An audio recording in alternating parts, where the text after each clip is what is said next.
नमस्कार। इस समय हम मौजूद हैं उत्तराखंड के रामनगर में, जहां ईद का पर्व नज़दीक है और सरकार की गाइडलाइन के हिसाब से क्या दिशा निर्देश नमाज को लेकर मस्जिदों को दिए गए हैं, उस बारे में हमारे साथ मौजूद हैं जामा मस्जिद के इमाम। उनसे बात करते हैं क्या दिशा निर्देश के हिसाब से कल नमाज के जो अदायगी है किस तरीके से की जाएगी। अस्सलाम वालेकुम। हज़रत आपका नाम? मेरा नाम मौलाना मोहम्मद हसन रज़ा मिसबाही। सर, कल ईद का त्यौहार है और ईद के बाद रक्षाबंधन भी है और कोविड-19 का भी प्रकोप पूरी दुनिया पे इस समय छाया हुआ है, तो उस हिसाब से क्या गाइडलाइन के हिसाब से नमाज की अदायगी किस हिसाब से की जाएगी? ये कल तो इंशाअल्लाह ईद उल अज़हा का मुबारक दिन है।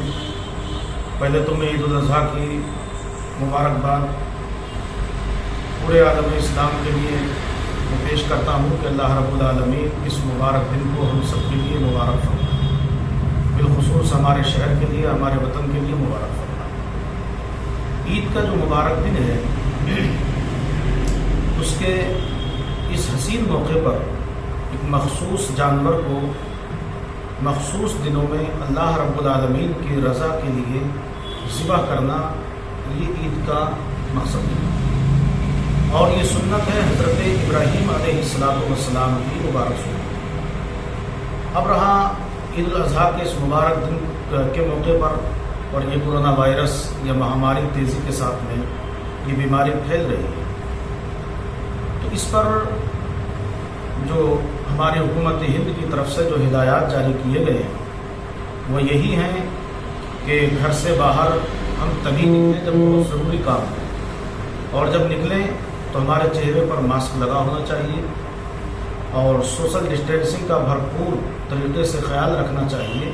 बल्कि ख्याल ही नहीं, हमें उस पर सख्ती के साथ में अमल करना चाहिए।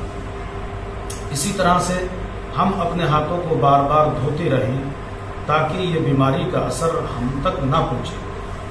और जब बाहर जाएं या बाहर से घर में आएँ तब इसको धोते, अपने हाथों को धोएं, कम से कम 20 सेकंड तक धोते रहें, ताकि आप बाहर से आ रहे हैं तो खुदा ना करे उसका असर आपके साथ में घर में ना पहुंच जाए।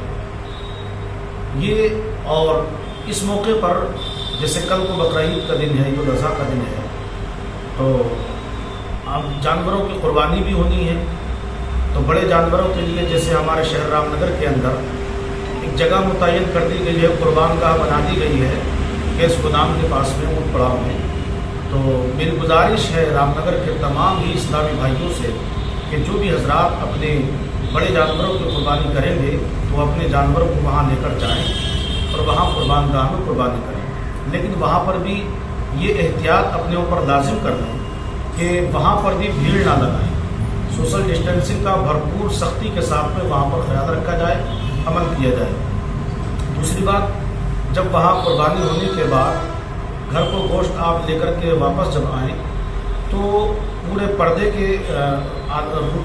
में ढक कर के उसको लाएं, और बल्कि बेहतर ये होगा किसी पन्नी वगैरह में उसको लपेट लें ताकि खून की कोई बूंदें उसकी रास्ते में ले जाते हुए ना गिरे। इसलिए कि देखिए, आप खोल करके अगर उसको लेके जाते हैं तो शरीयत मुहम्मदी सल्लल्लाहु अलैहि वसल्लम की इस चीज़ की इजाज़त नहीं देती है।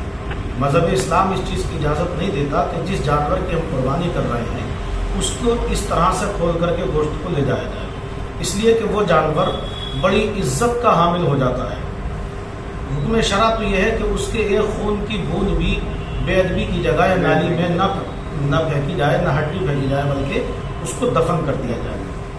अब रहा छोटा जानवर जैसे बकरी है, बकरा है, भेड़ है, कुंबा है, तो उसको आप अपने घर में करें, मगर उसमें भी एहतियात ये रहे कि घर में जब आप करेंगे तो खून उसका नाली में ना बहे, बल्कि मिट्टी या रेता वगैरह लगाने के बाद में खून को वहीं पर जज्ब कर लें, इकट्ठा कर लें, और उसका मलबा और खून जितना भी हो उस सब को लेकर वहाँ कुर्बान गाह में पहुँचे।